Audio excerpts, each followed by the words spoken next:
we proudly present the First Wednesday program, which on the first Wednesday, that's today, each month we invite a guest speaker to present Mill Valley history or from the Bay Area and surrounding area.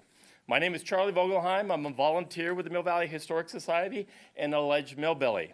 I say that because this time of year I would have wandered off to a football game for the 49ers at Kezar Stadium with my Christopher Milk coupon to stay in the 49er minor section and get in for free. Anyone else? No one? 49er minor? Come on, Christopher Milk. He became the mayor of San Francisco. All right. The last Republican mayor of San Francisco. There we go. Okay. I'm very honored to introduce tonight's program, but before I do, I want to remind everyone, and even myself, I have to be reminded, how lucky we are to have such a beautiful library in our community, and thank the library staff in the back, Jennifer Boland, taking care of us here. And also a brief word from our sponsor, the Mill Valley Historical Society. Claudia does all of the speaker series, so please welcome. Thank you. I'm just going to talk a little bit about two little subjects. One is membership. Many of you got your membership renewal letter in the mail, so make sure that you renew your membership. I just wanted to read you some of the things that it said. Mill Valleyans are always surprised to discover how rich our history is. Despite our small size and the relative newness of our community, it's full of lessons for today and creates strong civic personal connections. We love telling the amazing story of Mill Valley's history and depend on its members like you to make it happen. Your support is vital to maintain our traditional programs, such as the First Wednesday lectures, the annual Walk into History, the annual Mill Valley Historical Society Review, the History Magazine, which is the History Magazine, the Oral History Project, but also continue growing and our new outreach. We want to get more young people into the Mill Valley Historical Society because it's important for them to understand the history of Mill Valley. I just joined the board last year, and I have lived in Mill Valley since 1970, and I've learned so much about Mill Valley by being involved. So in recent years, we've added historical interpretive signs to our project, and this year, in celebration of incorporating Mill Valley's 125th annual anniversary, we applied to put the City Hall on the California National Historic Registry. Yeah. We also initiated a new Heritage House plaque program, and the kids loved our Wheel of Mill Valley History we inaugurated on the September 1st celebration at the Depot Plaza. With your help, 2026 goals are to increase our outreach and engaging more with the next generation. So if you don't know how to renew, mvhistory.org, and then there's a /join. You'll see how to join immediately. If you haven't joined before, please do. We'd love to have your membership. And secondly, I wanted to say that we have a lot of opportunities for volunteers.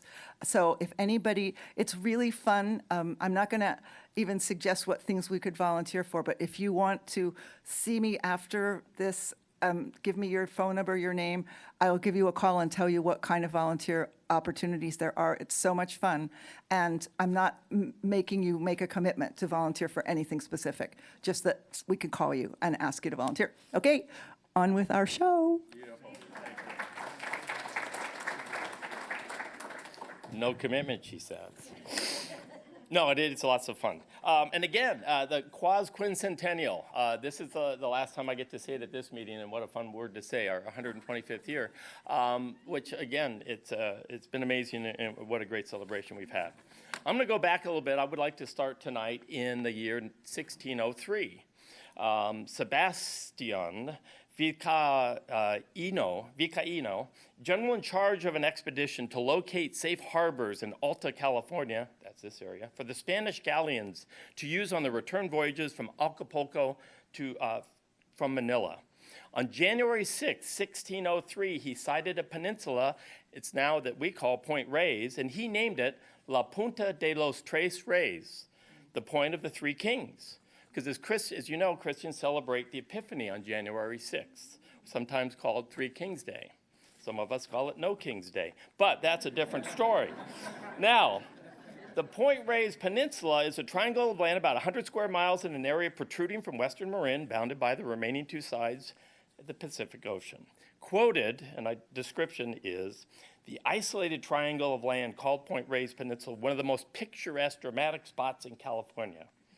High rugged cliffs pound the sea, secluded coves populated by sea lions, seals, and seabirds, a long exposed windswept beach, quiet sheltered beaches and estuaries, gently rolling grassy hills, forested ridge, and a long, narrow, partly submerged trough, all combine to make Point Reyes Peninsula a magnificent natural region, great scenic, historic, scientific, and recreational value. We're so blessed to have that part of our county here in Marin. Yeah, but it's not perfect. It has its faults, most notably the San Andreas. You jumped ahead of me on that one, good one.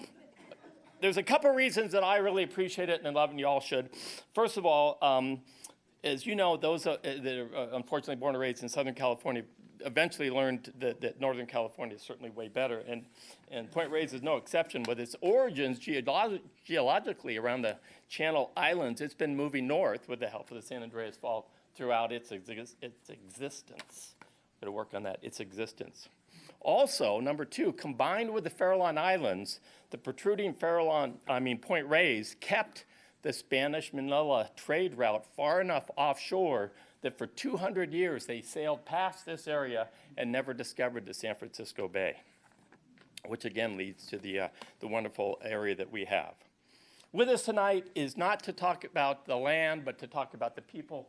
Dewey Livingston, a California historian, like Point Reyes, originally from Southern California. He came up in high school years. He came a little quicker. He's been fascinated with Marin history since high school, spending the last 55 years exploring and researching his home, especially West Marin. For decades, a National Park Service historian, specializing in the rural West. He spent the last 10 years on a comprehensive history of Point Reyes area. Point Reyes and Tomales Bay, a history of its land and its people. It's a substantial book. Congratulations on that. Chronicles the land and the people of Point Reyes, Tomales Bay, the towns that were and still very different from each other, Olema, Marshall, Point Reyes Station, and Inverness, where Dewey lives with his wife, Carrie. Please welcome Dewey Livingston.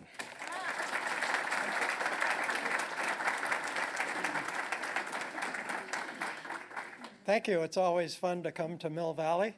It takes an hour, to get from Inverness to Mill Valley, and it's on a dark and stormy, it's not a stormy night, a beautiful full moon. I'm more familiar with Mill Valley being from high school times because Mill Valley was much cooler than the Ross Valley, and Tam High was the cool high school. But so I've always loved this area. You mentioned from the Historical Society about putting the City Hall on the state register, and I wanted to remind you, if you don't know, that Mill Valley has a couple of things on the National Register. Did you know the Dipsea Trail is on the National Register of Historic Places? Yeah, and the West Point Inn up on Mount Tam, and maybe some other things. But, huh? The Outdoor Art Club.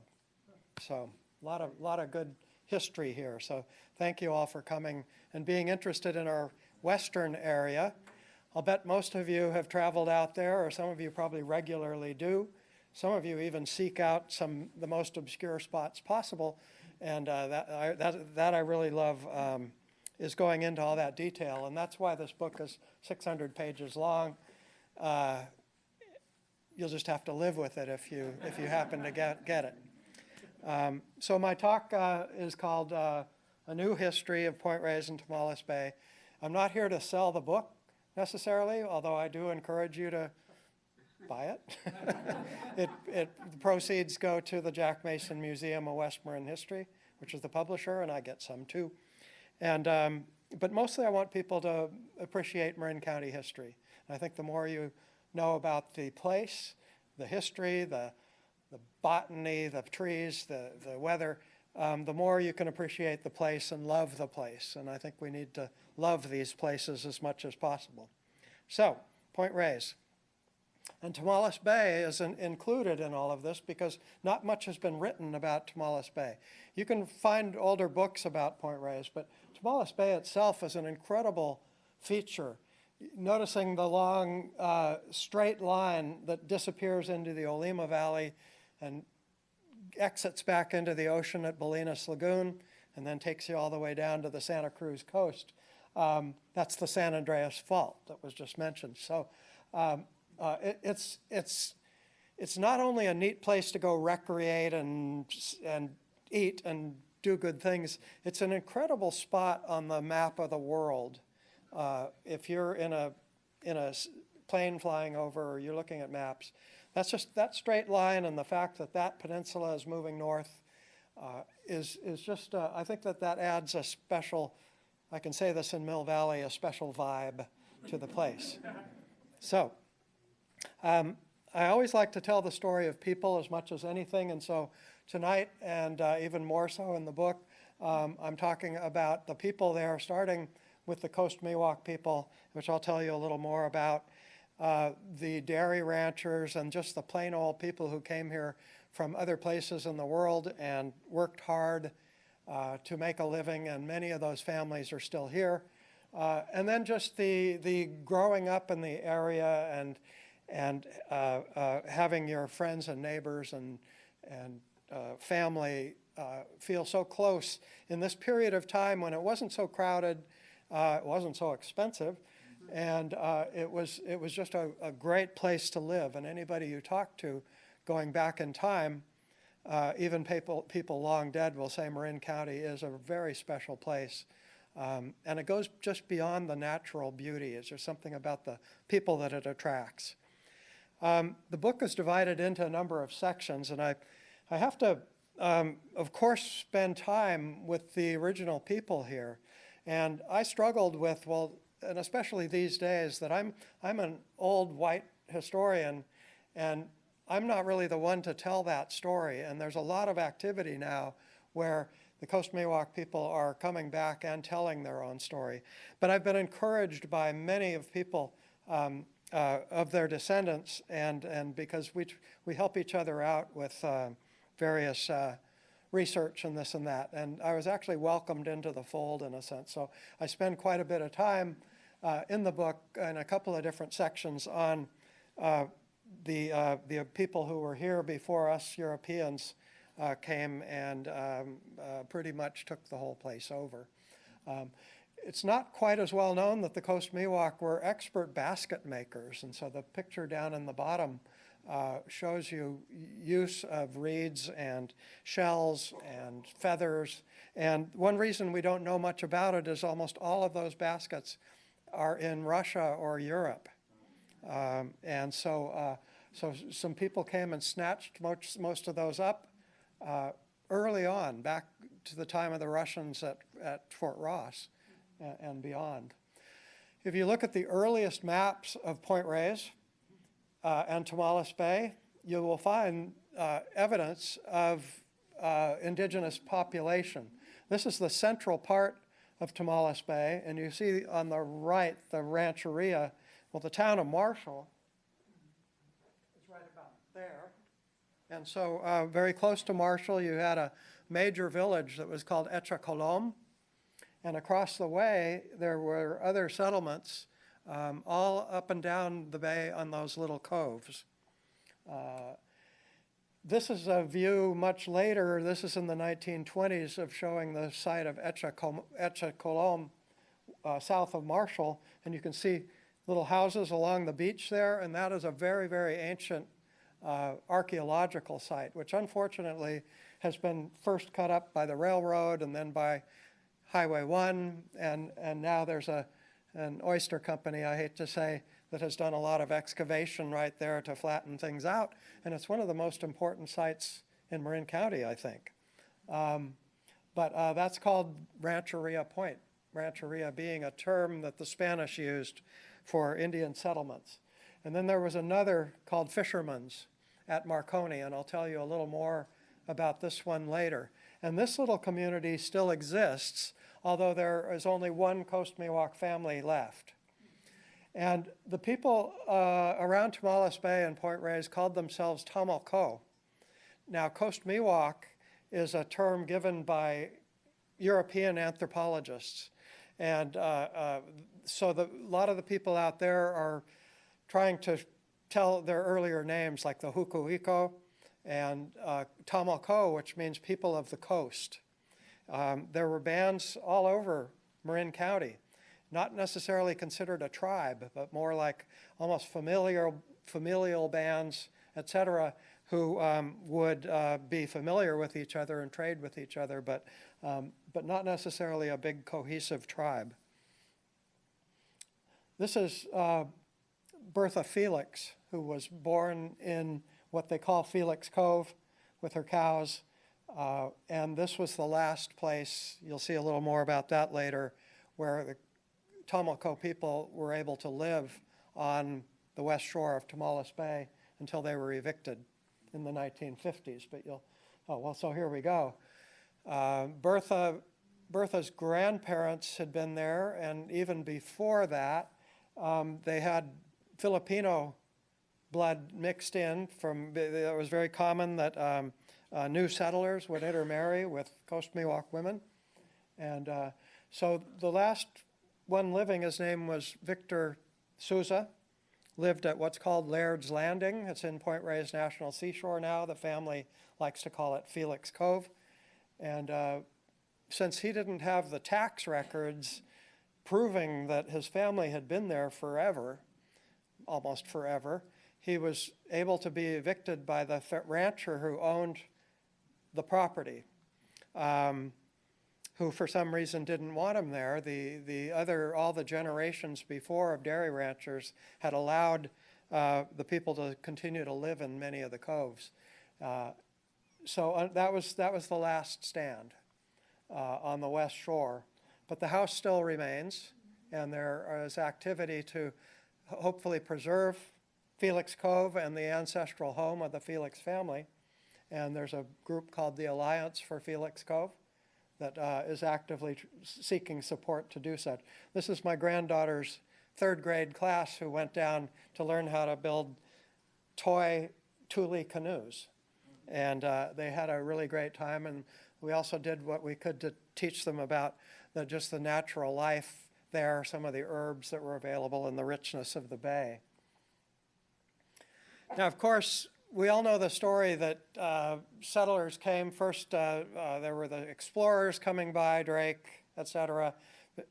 And then we had the Spanish taking over this part of California, and then that turning into Mexico in 1821, and the whole system of land grants being given out that brought agriculture to Marin County and pushed out the Coast Miwok people. And it's a big part of the story, but of course the older story is the one that I've just been talking about. Point Reyes was the sort of a focal point of the dairy industry's beginnings in California, especially as an industry that eventually led to California being the biggest dairy producer in the country. That took a while to attain, to bypass, Wisconsin and all of those pesky cheesemakers. But the environment there was perfect for dairy ranching and cattle grazing in that it had long foggy seasons during the summer. The grass was excellent, the native grasses that were there, which were eventually mostly replaced by Mediterranean grasses. But it was what this family, the Steele family, who came in 1857, called cow heaven. And so by the 1860s, the place was pretty much covered with dairy ranches where the land was open and grassy and there was water. And it was a very successful situation. The Shafter family was a group of attorneys who ended up purchasing, in other ways, obtaining the whole Point Reyes Peninsula. Long story there. And they built a home ranch, they called it, that is still there, by the way, and that was their headquarters for a system of tenant dairies all over the point, given the letters A to Z. And if you've been out there over the years, you see historic A ranch, B ranch, C ranch. Those signs are disappearing now. And even these little small dairy ranches that were This was called the U Ranch, U meaning the letter U. And it's out, how many of you have ever hiked out to or camped at Coast Camp in the National Seashore? Well, here's Coast Camp, and just a little place. Look at how the house is pretty small, but that family, a Swiss family, had 10 kids who grew up there. They didn't have to hire anybody, and some of those, their descendants are still living in West Marin today. But most of the families out there were big. They were a lot of Catholic families from Ireland, Switzerland, and the Portuguese Azores. This is the McClure family, who were the longest term dairy family on the point, who recently have left. Good, healthy Irish family. And then you go out to the Olema Valley, which is on the San Andreas Fault, and that's that really picturesque part of Highway 1 that winds up from Bolinas, which I'm not supposed to tell you where it is, up towards Point Reyes Station. By the way, you know, they've just built a new cutoff into Bolinas, if you've been out there. And this is Caltrans' big project, a bridge and a big wide thing, so now there's not two roads in. And sure enough, there's not a sign. I guess they told Caltrans, you were not putting the sign back. It sounds like most of you know the story of Bolinas residents tearing down the signs so people wouldn't know how to get there. Of course, with our phones and things, you can find anything. But the Olema Valley wasn't part of that shafter system, and it was divided up and owned by mostly gold rush pioneers who had made some money in the mines and had come and bought this beautiful property and built their own independent dairy ranches. And this is what we mostly know as the Boyd Stewart Ranch, about halfway up. And that beautiful sort of Carpenter Gothic house is still standing. They're trying to determine what to do with it now. But a beautiful site and very different climate, system of working without having the tenant dairies, and what I call a good life in there, as opposed to being out on the point where you have fog and wind and all of this, all these challenges. Now, wait a sec, this isn't Point Reyes. I just wanted to throw in a quick thing since we're talking about dairies and agriculture. I gave a talk to the Marin Conservation League's Land Use Committee on October 1st, and it is about agriculture on the urban corridor of Marin. And I thought you might like to see a little bit of this, and someday I'll be happy to give this whole talk, because it's about all the changes on the east side of Marin, mainly due to zoning changes, where Marin was basically divided up to the east side being the urban corridor. You have the agricultural areas up in sort of the north and west parts, and then the open space and parkland to the west. So this was focusing on the east side, and how this whole east side was just like West Marin has been recently. It was almost all dairy ranches and agriculture. This is the dairy where Del Mar School is now in Tiburon, for instance. And so this is an unrecognizable scene now, except for that curve in the road is still pretty much there down by towards Blackie's pasture. So I made this graphic that I'm just going to quickly insert in this talk. There's the line I made of what is the developed area of East Marin. And I just wanted you to get familiar with what we're looking at. So you see there's Sausalito on the left and moving in Mill Valley towards the left, all the way up to Novato on the right-hand side, okay? So you kind of get a sense of where you are. And here's all the dairy ranches that used to be there. And I forget what the count is there, but that's an awful lot. Then you add vegetable farms. And I probably even left one out because I understand there was a nice big one or two in Mill Valley. Wasn't there a big vegetable farm down Miller? Mm-hmm. I'm not remembering if it's showing there or not. So that's an awful lot of dots. And then vineyards. There are a number of vineyards, especially around Novato and Fairfax and San Rafael, et cetera. I added fisheries because the bay and the ocean have always been rich for bringing in fish products. And then even a few brickyards. I know that's not agriculture, but there were brickyards all over Marin, building San Francisco. So that's an awful lot of dots in this area. And today, that's what you have left. There's one place that has some cattle on it, and there's one brickyard, if you consider the Dutra company out at McNear's to be a brickyard. Now, maybe I'm forgetting something here, but I know some of you have gardens in your backyard, but I'm not going to count those. And so, what happened? Well, the post-war boom, the Golden Gate Bridge was a little slow in getting people up here, but development came. It was a perfect place, and it was only that later zoning in the early 1970s that kind of saved the rest of West Marin. This is Terra Linda going in, and you see the old Freitas Dairy Ranch down on the bottom of the picture about to go under. And so just because we're here in Mill Valley, how many of you live in the Alto area? Well, a few. Okay, I figured there'd be a whole bunch, but okay. Well, here's Alto. Highway 101, Tiburon Y. You go in and past the Whole Foods and all that, and there's the community center, et cetera, and then Mill Valley that way, okay? You know where we are? Well, let's go back to 1931 of that same place. And then 1946, you can see that there are houses starting to be built, subdivisions in there, and then to today. And one thing that you will notice is that not only houses are built and roads and this and that, but people plant in their yards because the yard's all carved up to build the house, and it used to be just grassland. So if you talk about non-native species, if you're concerned about that, look at East Marin, and I'm not meaning to be critical or anything, but in the 50s and 60s when people were moving into their homes, they were planting all sorts of weird trees and stuff in their yard. Excuse me, I don't really mean that in a bad way. But I thought this is a pretty neat little look.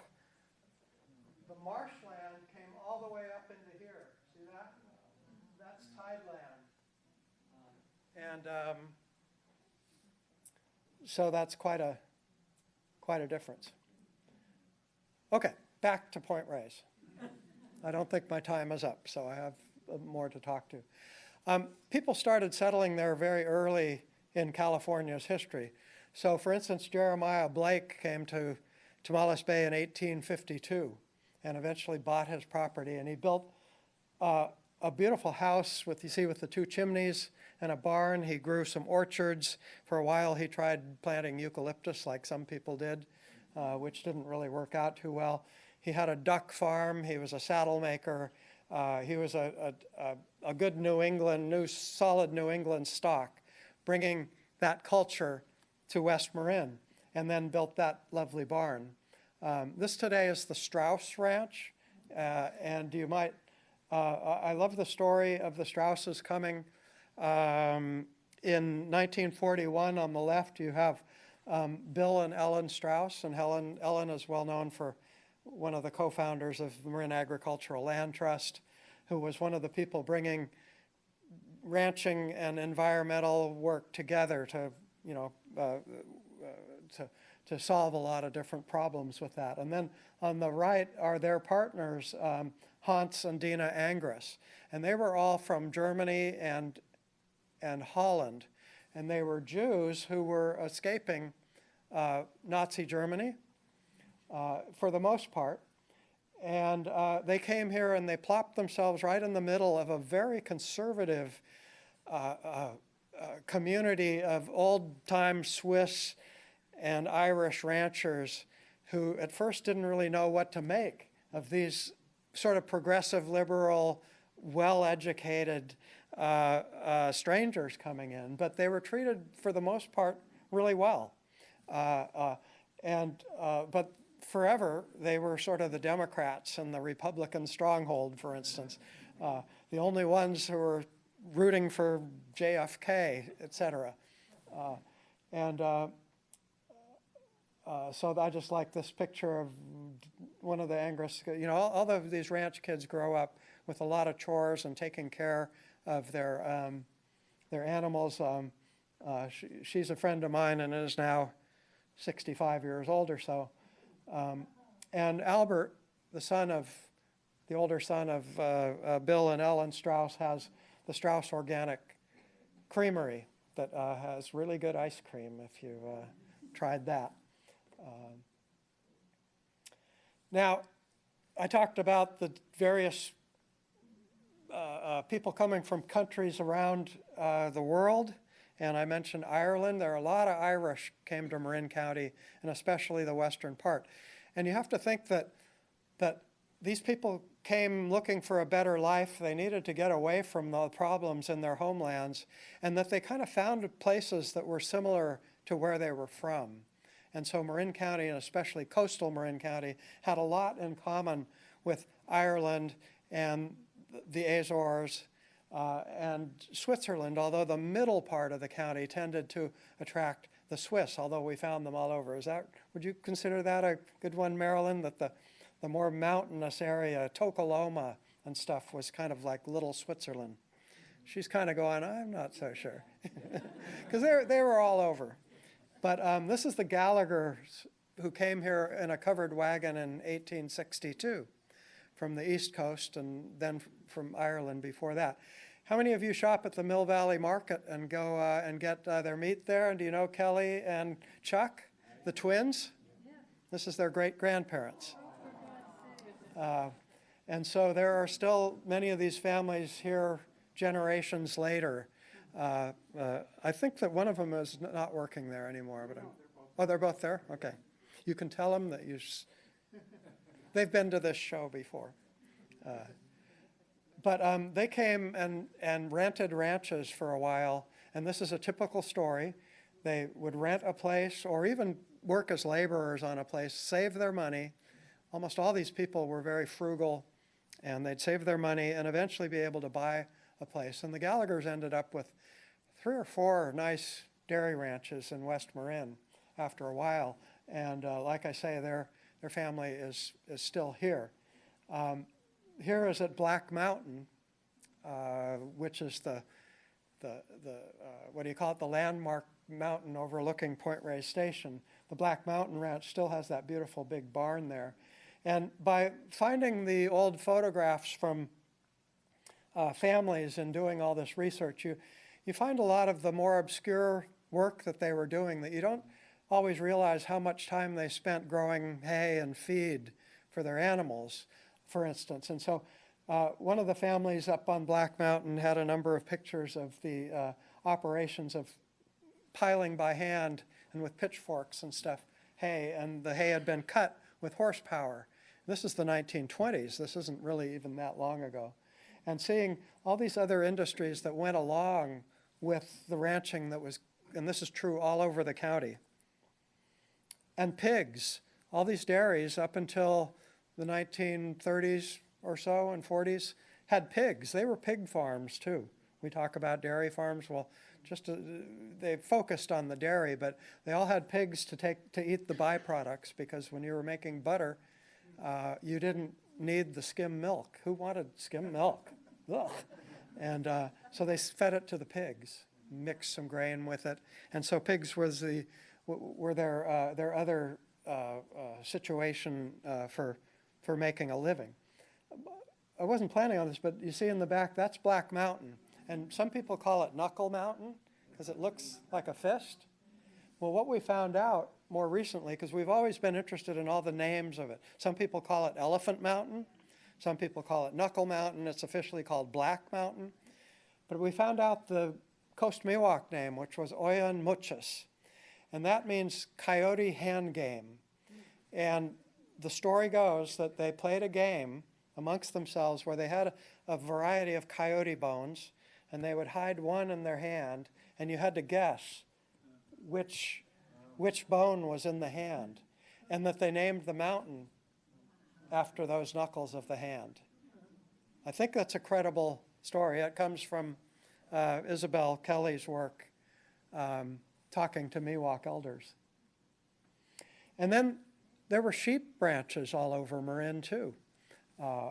Sometimes dairying might not work out for a particular family, but the grass was good, even though the grass was getting replaced by these Mediterranean grasses.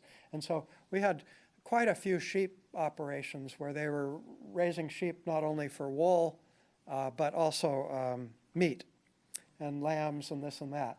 And they did especially well during the war, and then went phew. And you don't see too many sheep except for more modern strains where they're making fine fabrics and things with wool. And then the fishing industry. I'm just going to go through a lot of how people were making a living off the land by feeding San Francisco and the Bay Area in California. This is one of those coves that used to be occupied by Coast Miwok people, Tamalco people, on the west side of Tomales Bay. This is all in the National Seashore. This is all gone. But early part of the 20th century, Croatian immigrants came to Marin County and settled on Tomales Bay, and quite a few. And they had a number of settlements in the coves along there, and they made a living fishing. And eventually settled in and were able to buy property. And so if you ever go to Tony's Seafood, that's the Konatich family, or you go to Nick's Cove, that's Nick Koyich's family, or the Marshall Store, by the way, which is, have good clam chowder, that's the Vilisich family on their property. So there's still a big presence of Croatian immigrants and their descendants on Tomales Bay. And then fishing was a major recreational activity in Point Reyes area. If you read the San Francisco Call around the turn of the century and other newspapers, and they have fishing reports, and they tell you about what's happening at White House Pool, for instance, in Inverness Park, and where, now's the time. And they would have crowds of, even more than this, of people out there fishing, and a lot of illegal fishing too, and netting that was not kosher. And so there were a number of police actions where they had to round up the renegade fishermen who were taking all the fish. There was even a state fish hatchery up Bear Valley. Now, a lot of you probably have hiked the Bear Valley Trail, and you think that's up in the wilderness and all that. There was a whole lot of activity up in there, and this is a state fish hatchery, which is now the junction of the Meadow Trail and Bear Valley Trail. And it had a creek running right through the middle of it, and fish tanks for growing fish fry that would then be distributed in California creeks. There's a whole chapter about Bear Valley in here to tell you more about things that were going on there. And then in Inverness Park, some, I would almost want to call them crooks, but some enterprising gentlemen started a fish hatchery. And it was just back behind where the Inverness Park grocery store is now. And they built all these fish tanks, and originally it was going to be a hatchery. And it turns out that they stole all the fish fry from the Ukiah hatchery and left it unable to operate for quite a few years. They would say they didn't steal it, but they really came down with carload after carload on the train of tanks full of fish fry. But they eventually started just having a commercial fishing operation where you could come and pay 25 cents. They'd give you a fishing pole. You'd go to, there's a fish, and you've been a fisherman. It's kind of cheating maybe, but it was a real thrill for people to come to the California trout farm and catch fish. And then, of course, oysters. I was really happy that I have 3 kids, that my youngest daughter, from a very early age, loved oysters. And when I was a kid, ugh, that would be the last thing we would think of. But the oyster industry started in 1875, but then went on Tomales Bay. The San Francisco Bay was getting polluted quite early on, and so they were looking for new places to grow oysters and moved out to Tomales Bay. And there was a big lag for a while, and then in the early 20th century, these oyster companies, some of which are still there, like Tomales Bay Oyster Company, started up and are still providing lots of oysters today. This is the old method where they grew them on the bottom, on the muddy or sandy bottoms of either Drake's Estero or Tomales Bay, and then they would go out at low tide and collect them and put them in these baskets, these metal baskets. And it was a whole lot of labor. And then when Charlie Johnson, how many remember Charlie Johnson at Johnson's Oyster Farm? He was quite a character. He got into the Japanese method, which is of hanging oyster from racks, and they grew off of the mud, and they really thrived that way. And now they use bags. They use these mesh bags. And then not too many people know that there was a big vegetable industry on Point Reyes Peninsula in the 1920s and 30s and into the early 40s. Artichokes were a prized crop, hundreds of acres of artichokes out on Limantour Estero. If you know Limantour Spit, you can barely see it over here. So this is the area where the Estero Trail goes kind of through here. And you can see that all these row crops that were dry farmed artichokes, and they were considered as good or better as those that they were growing in Castroville. These were all Italian families, not Swiss Italian, but what I call mainland Italian families who came during and after World War I and started flower markets and brought a lot of their skills from Italy. And that went on till World War II. And then also there were hundreds of acres of peas grown by Issei and Nisei Japanese families on the point, growing packaged peas, as you can see in the crates here, as truck farms to bring into San Francisco. Tak Kameoka I was able to interview when he was 94 years old. This was about 15 years ago. And he was the only one I could find of a Japanese person who had been farming on the point, and barely anything was known about farming, and he remembered everything. So I have a recording of him, and there's quite a bit of it's in the book, of how he did it, and how he had migrant workers come, who were mostly Filipino, come to do the harvests, and they would harvest, they'd grow it so you'd always have a harvest throughout the summer. They were a really good product, and there were a number of families in the schools. If you look at the school registers, all of a sudden there are a number of Japanese kids in the local one-room schools. This all came to a close, of course, with the bombing of Pearl Harbor. There was already an Army base on Point Reyes, and a lot of these pea farms were right next to the Army base, right up to the time of Pearl Harbor, and they had been friends, so to speak, and all of a sudden they were enemies. Of course, the Japanese were interned, and nobody came back. Kameoka's came to Petaluma, and that was why I was able to talk to him. By the way, he died a couple of years later, falling from a ladder where he was up on a roof fixing the roof at the age of something like 96. Talk about hard work and dedication to what you're doing. Did you know that the Italian families were banned from going anywhere west of Highway 1? They weren't interned for the most part. Some were. There were a couple of German families too, like the Strausses. And so that stopped the whole vegetable industry on Point Reyes. A little continued later in Olema. If you've been here a long time, you might remember the artichoke farm in Olema. And then there were flower farms.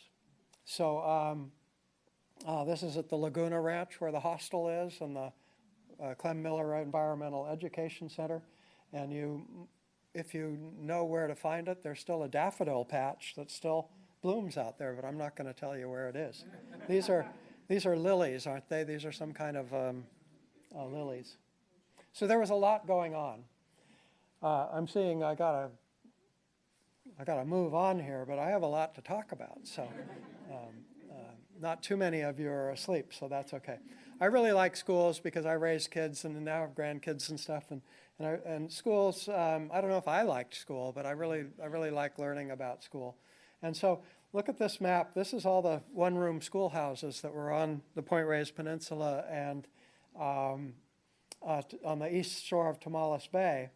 And you can see sometimes it says, for instance, Shafter School number 1, number 2, and Point Reyes School number 1, and Pierce School number 2. That's because you had to have a certain number of kids to keep a school open. And if a family or families moved around or the kids grew up, there might not be enough kids, so they'd start a new school, usually in a shed on one of the other ranches. The McClures, you saw that picture of all those kids there. At one point, they moved away for a while, and they had to close the Point Reyes School because there weren't enough kids.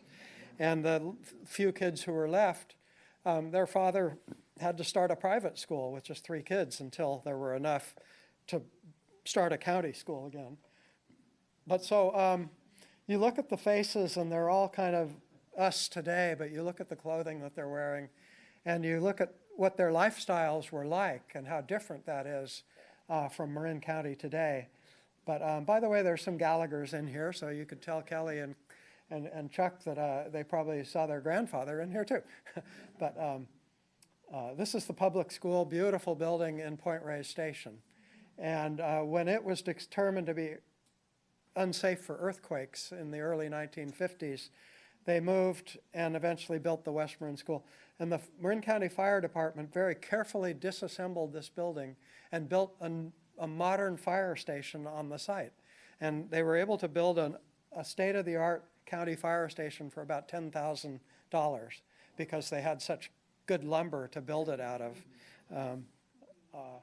But so we miss that landmark. We wish we still had that.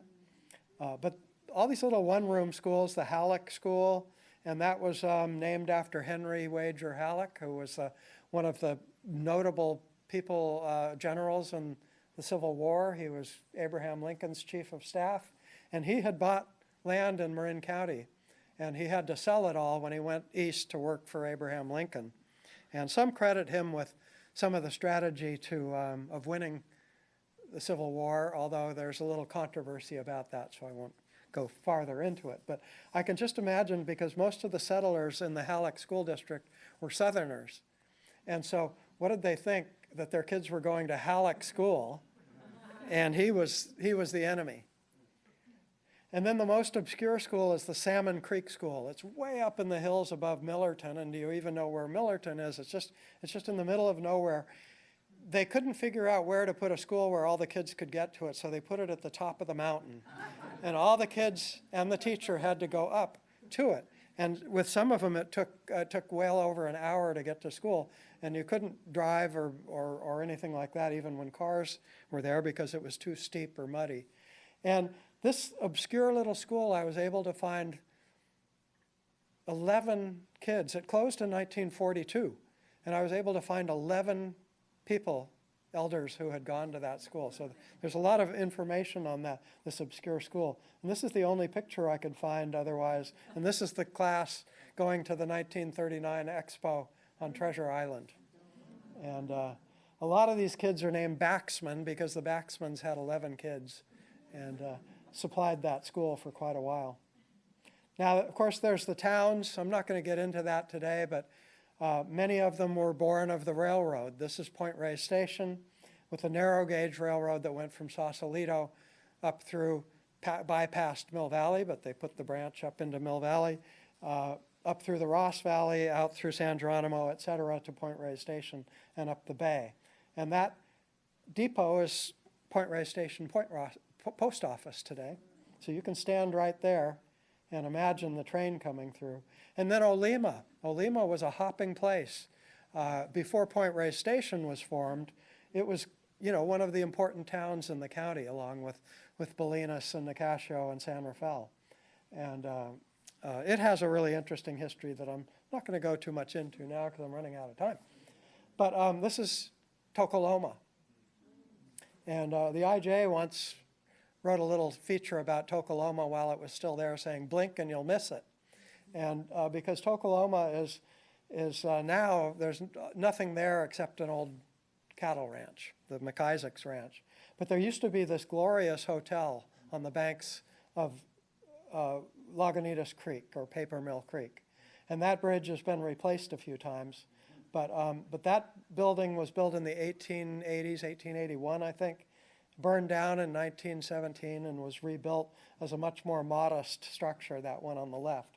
But you can see the train tracks coming through. So the train, as it will around the world, it begat little towns or settlements along the train where you could stop for overnight lodging, a place to go hiking,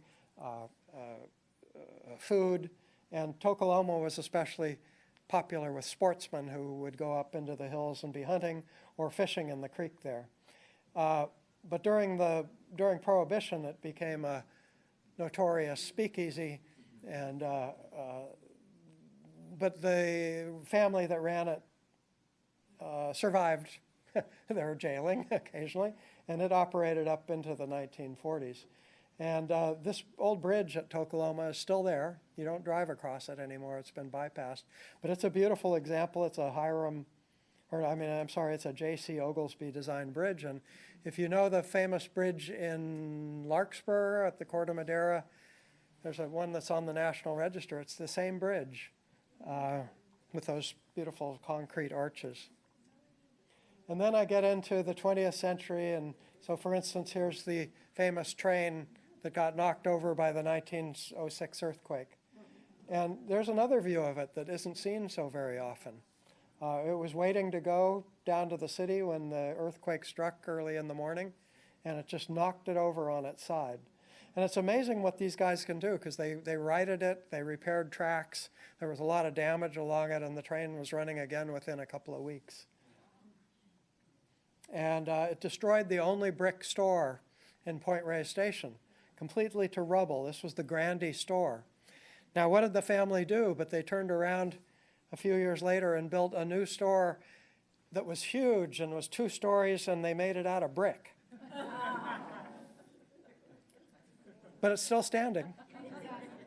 We're waiting for something to happen to it. It's been abandoned for almost 50 years. The Inverness store fell to its knees. That used to be a 2-story building.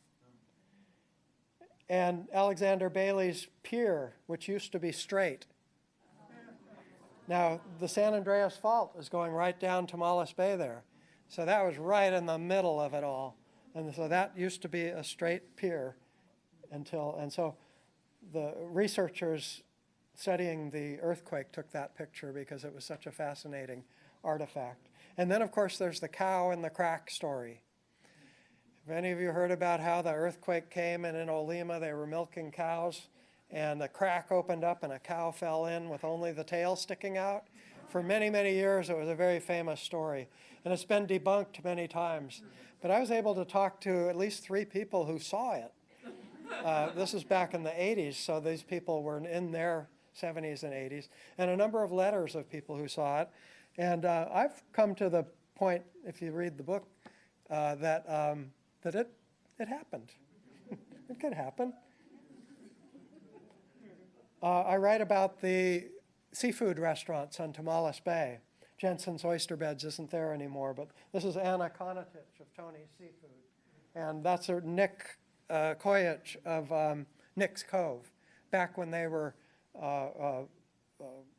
Croatian-type establishments. Although they were making American food, there was a terrible incident where one called the Blue Bay Tavern was bought by a man who had some mental illness problems. Twice he tried to burn it down, apparently trying to kill his wife in the process. He didn't kill his wife, but he did burn it down on the second attempt. And so they chased after him and found he had just left a boarding house that he had been staying in San Rafael that was on fire and 8 people were killed. And he somehow got off from the charge of starting that fire, but he was convicted of starting one of these fires and sentenced to 20 years in jail. And he felt very victimized by that. And when he got out of jail, some of you will remember this, he went up to the attorney that prosecuted him, William Wysick, who was a prominent Marin attorney, and shot him dead in his office. And he ran out onto Highway 101 in his car and took poison and died. Isn't that a lovely story? Sorry. Many of us love the town of Marshall. This is the old North Shore Hotel that was built right along the waterfront, and the railroad tracks went by. The building beyond it is what later became the Marshall Tavern, and beyond that is the train depot. Well, this building that was built in 1902 burned to the ground in 1971, and we lost a really fascinating landmark because you could still stay there. Beautiful rooms overlooking the bay and the Point Reyes National Seashore. So, luckily, the tavern next door didn't burn, and so it had a heyday in the 1970s where it started out with some folk singers coming and singing, Kumbaya and stuff. And then, and this would be, even Joan Baez came and Mimi Farina and them. One day, the proprietor got a call from someone saying, I'm an agent for this group that wants to come and try out their set for a national tour. And could they come and just sort of play at the tavern and announced. And the guy said, well, yeah, who is it? And he said, I'm Van Morrison. And he said he had no idea who that was. And so he said, sure. And so my brother-in-law was the folk singer that night. And he describes all of a sudden these guys came with a truck and all this equipment and big speakers. And it was all this big deal. And word got out to the community. And so now all of a sudden the Marshall Tavern was where Neil Young, the Youngbloods, all these big musician groups came and played there. Here they are on New Year's Eve in 1971. This was just in that Marin magazine, if you saw that. So quite a hopping place. Went out of business in the late 70s and is still standing empty, unfortunately. Back to a little bit to the Tomales people, and then I'll wrap it up, I think. But this is that village called Fisherman's that became known as Marconi. And the families here, like the Elgins, the Carrillos, etc., I write quite a bit about many of those who lived basically on the beach in little cabins like this. Here's the train going by, and they're not on any owned land. They're on tidelands, and we're able to settle there, and we're allowed to stay. If you look at the registers of Marshall School, that teeny one-room school, but it had over 20 students, and about half of them were Coast Miwok descendants there, up until World War II, and then most of them moved away. Here's some of the families. Like I mentioned, Shallow, Zoppi, etc. And but above that site, the Marconi Wireless Company of America built their receiving station right up on the hill above Fisherman's, and so it became known as Marconi. And this was a earth-shaking place as far as technology and the advancement of wireless communication. They had their transmitting station at Bolinas. Both of these still stand, and were able to communicate with Hawaii and Japan, et cetera. And it was one of the first uses of long-range, long wave.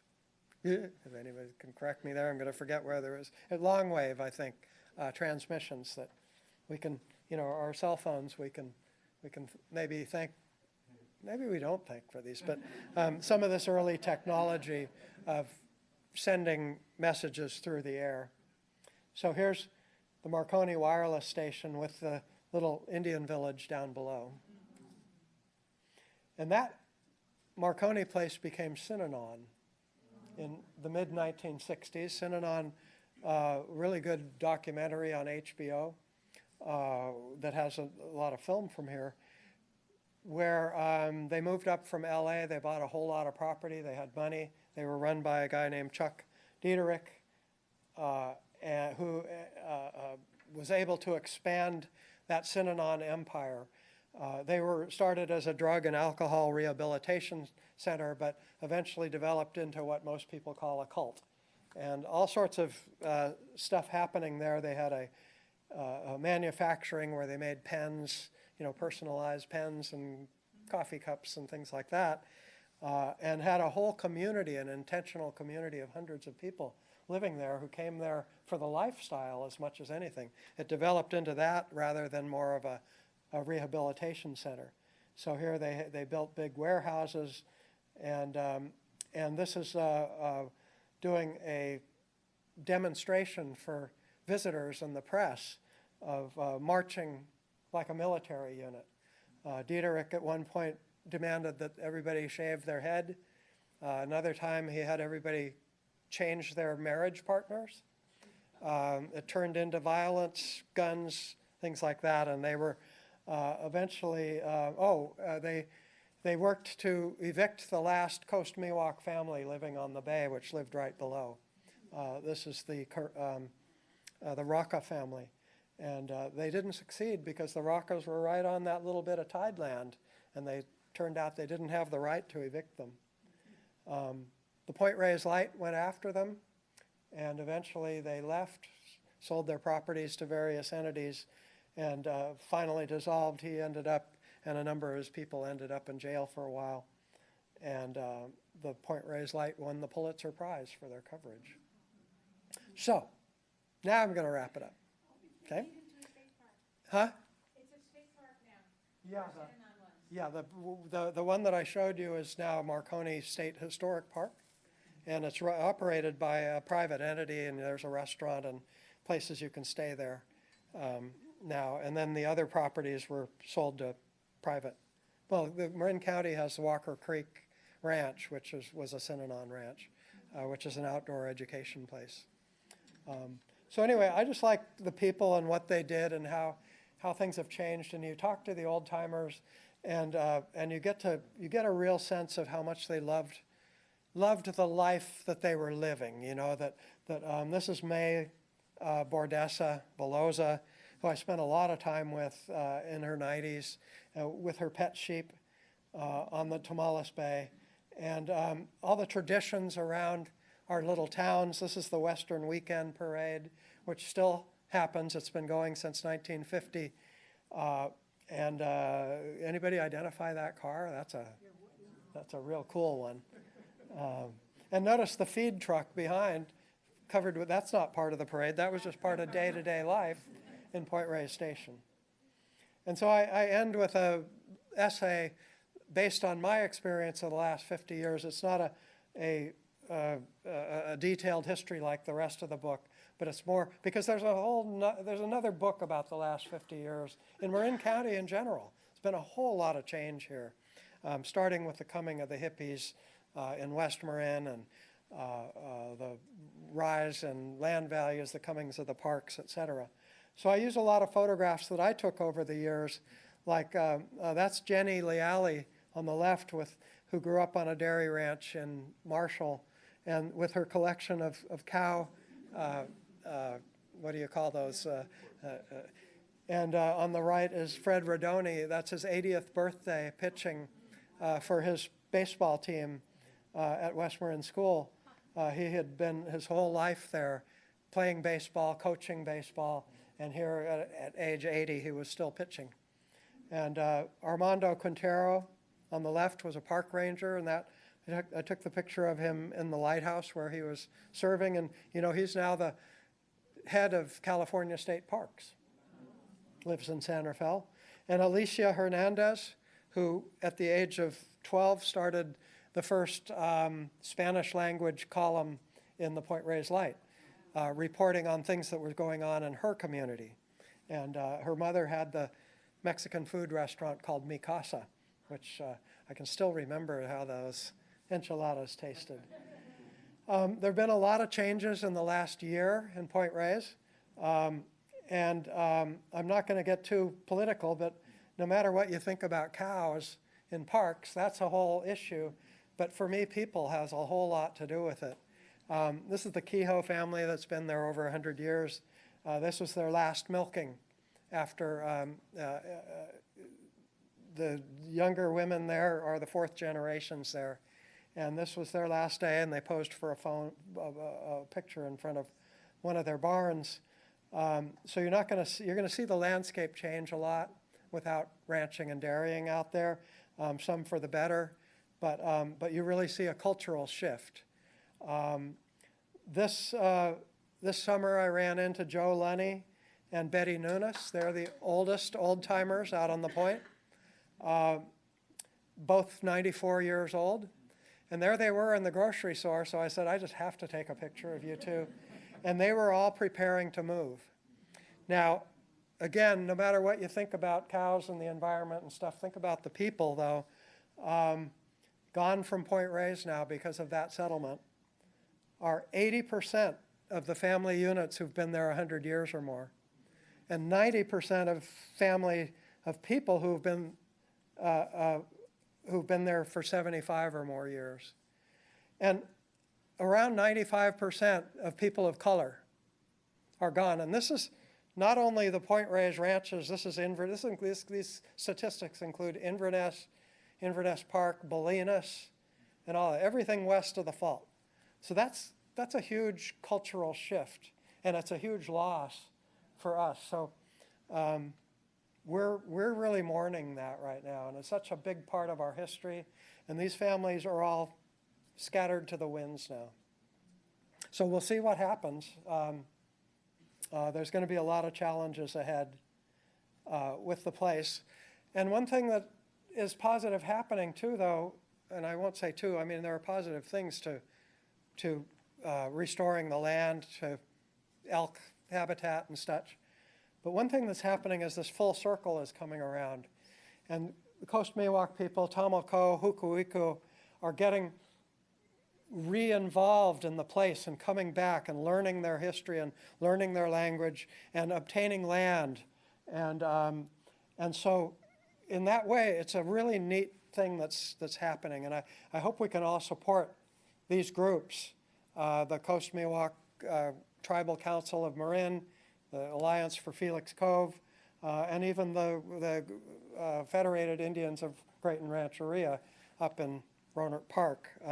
They don't need financial support, but it's good to support this, bringing back more of the indigenous ways, I think, to our land.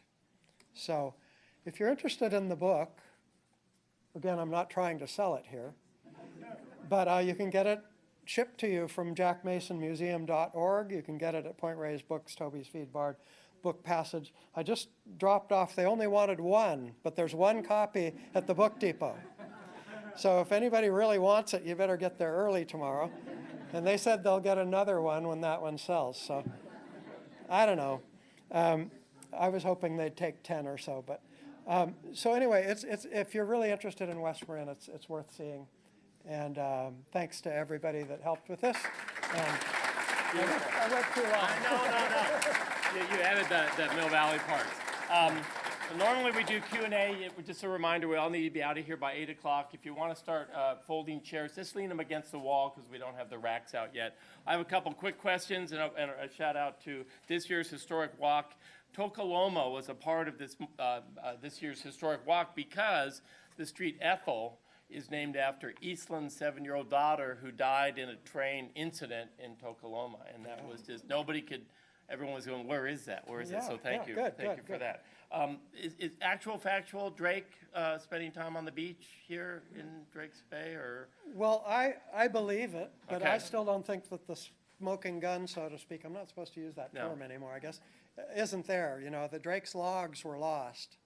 Yeah. And so I'm not going to say in this book or anywhere that, yep, he landed there, even though the federal government has designated as the location, because there's just not quite every bit of evidence. Got it. But I believe it. And you said there were attorneys taking everybody's land, and they were called the Shafters? Their name was Shafter. Interesting. Just wanted to point that one out. But I have to be careful because I once gave a similar talk And when I talked about that, everybody kind of went, shafters. Right. And some of their descendants who were teenagers were in the audience, Okay. and they felt bad about that. I'll leave quickly then. The grasses, you said going from the natural to the European, was that intentional or was that invasive? It was a little of both. It is invasive. Most of it was in the early days was unintentional, coming in on the hoofs because they imported cattle from all over the place. Okay. And then more recently, and meaning the 20th century, the farm advisor, for instance, brought in things like harding grass, which, and so, yeah, it's a combination. Longtime Mill Valley Historical Society, Betty Gerke, board member, and did you work with her? Okay, again, great Miwok history there. So, a couple other questions, please, from the audience, if anyone has any. Yes. What can you say about Dillon Beach?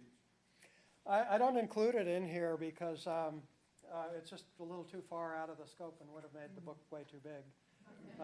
But it is named after George Dillon, who came there as a young man and then made his first trip to San Rafael as an elderly man. Had been out there and had never been to San Rafael. That's about all I know. It was a little a cute little resort for quite a long time. Right there. Dewey, this is such an incredibly massive and important. Keep work speaking into you've this. done over a long time. I'm just wondering if you could say a little bit about your process and your tools that you use. Whew. How did you manage to do this? Well, how did I manage to do this? Well, you've written a book, so you know how it takes a lot to put a book together that you feel like is going to be done. I've been kind of working on this for 40-something years, or even since I was at Redwood High, I did little history projects and was interested in it. But so it's the accumulation of studying Marin history, and especially West Marin history, and writing articles and doing this and that. So, but in the 10 years of writing the book, it meant coming up with an outline, coming up with funding, and really thinking out what does this book need to be. And so my process, you see, I had to work for a living too, was to work on it as much as I could, and I went away. I had to leave. My daughter lives in Lee Vining on the other side of the Sierras, and I went over and went camping there for a month at a time for 5 years in a row to just sit there in the aspens and write. So, and then I had a lot of people help me and read it, and I kept having things to add, and I kept having to cut things, and I always added more than I could cut. Anyway, there's a lot to say about that, but it really, the last year was the most important one where I worked more intensively with my editor and then with the book designer, and you really have to have everything together by the time you get to that point. And that was a real challenge to really feel ready. And I when we sent it to the printer, or got it back from the printer, I found 3 typos. But 2 other people who are college professors read it, and they found now there's like 20 typos in it. So you're never going to get it perfect. Okay, I saw a hand over here that, No, I have one. I've heard that, like, Point Reyes became a park, was federalized. yeah. That there was a similar effort on the east side of Tomales Bay that. Yeah. Well, Point Reyes National Seashore had been bandied about since the 1920s, the ideas of making a park there. And, but it wasn't until the late 1950s when we had a congressman from Inverness named Clem Miller who got together with a senator and came up with the plan for a Point Reyes National Seashore. Now, simultaneously, that was part of the effort to create national park units near urban centers. So this was the same time Point Reyes National Seashore was being planned, and then created Cape Cod National Seashore and Cape Hatteras, and maybe one up at, what's the one in Texas? Not Cape Hatteras.